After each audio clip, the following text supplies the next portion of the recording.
Hi, this is Daniel Gruesso. I'm the product manager for the Configure Orchestration group. And today we'll be going over the kickoff for the release 12.9, which will be shipping on March 22nd. So let's dive right in. One of the first items that we started working on the last release was getting Auto Devops and all of its components ready for Kubernetes 1.16. And if you remember, when we did the kickoff for the last release for 12.8, we talked about how this is basically comprised of three parts. The first one is migrating Ingress to use the new API endpoints. So that has been completed. The second one is migrating the deployment template to use the new endpoints, and that has been completed. And then the last piece that we have left is basically migrating all the Postgres charts to support the new endpoints. So that is what we'll be taking care of as part of 12.9 here. So moving right along, as you know, we are currently working on delivering templates to deploy GitLab managed apps using GitLab CI. And this, will provide great convenience with the ability to not only customize those charts prior to installing them, it will also allow users and you to take advantage of all the GitLab primitives that come built in, such as version control, authorization, and all of that good stuff.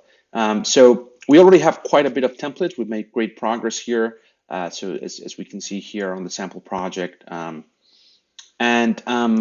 we are going to move on is we're going to complete Crossplane, Prometheus, and Knative as part of 12.9. So that kind of be the last of the template work, which will allow us to move on to kind of switching the front end to call the new CI process. So very exciting stuff. All right, so moving right along is when you create a cluster in GKE currently, GKE has this ability to configure subnets. So for example, when you're creating a cluster, you can have it be part of the default network, which will provide you a default subnet. But if you already have an existing subnet that you want your cluster to be part of to do more efficient networking, you can also do that. So basically what we want to do is bring that capability to the cluster creation process in GitLab to allow for greater flexibility of networking.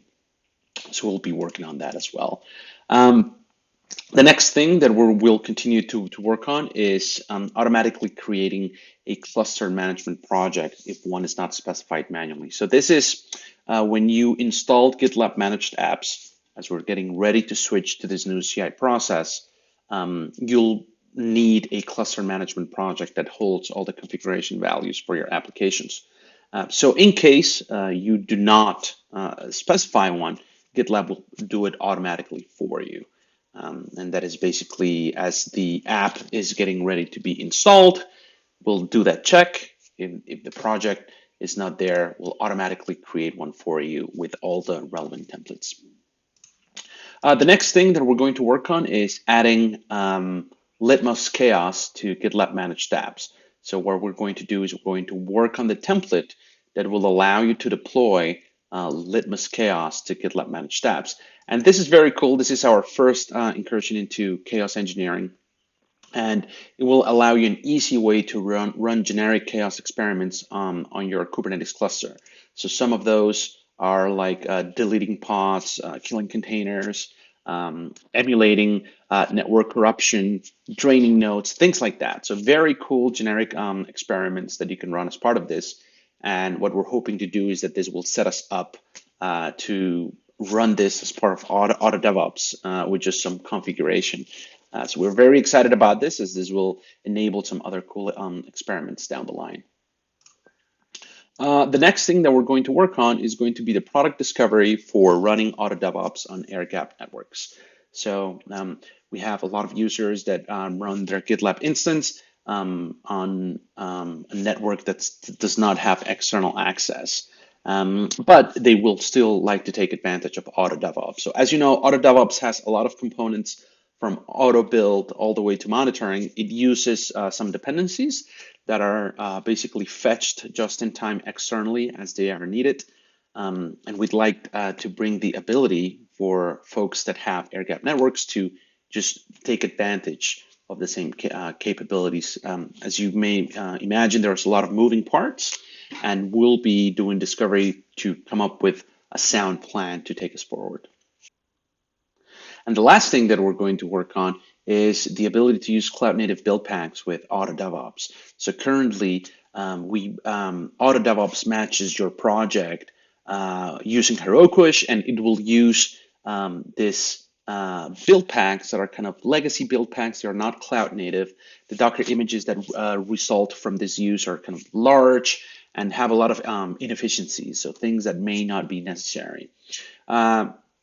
So this new project of Cloud Native Build Packs is a CNCF project, and it will provide us with a mechanism to detect this code and produce kind of a cloud native compliant runtime image that will be smaller, much more efficient, and really have only the dependencies that are needed to run in this sort of environment. So we're very excited about this. It will make Auto DevOps faster and more efficient. And that is the last of it. This will be shipping, as I said, on March 22nd. We're really excited to work on these. And as always, your feedback is welcome. Please feel free to reach out if you want to chat further about any of these. Thank you.